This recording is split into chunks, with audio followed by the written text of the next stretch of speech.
tremendous enthusiasm for kicking old Trump out of office. Let's get rid of that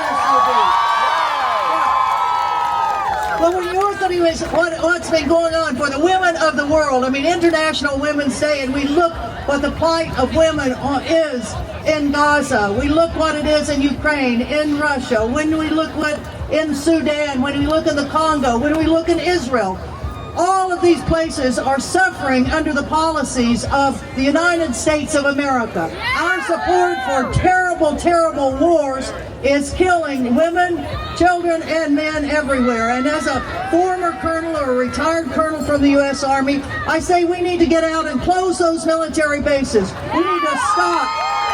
We need to stop our militarization of the world.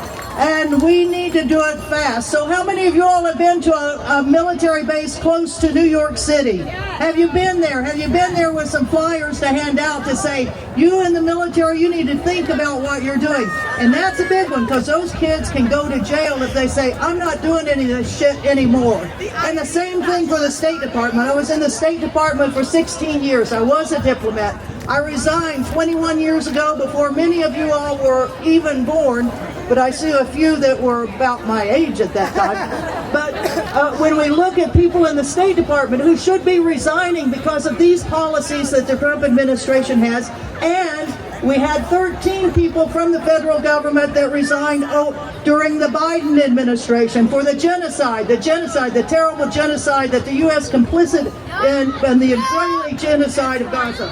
I have my little t-shirt, it's from Veterans for Peace, and it says, Veterans Against Genocide. And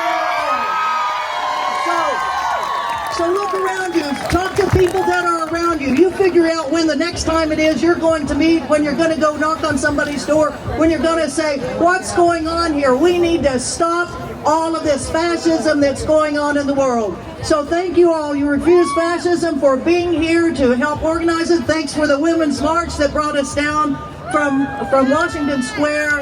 And dump Trump!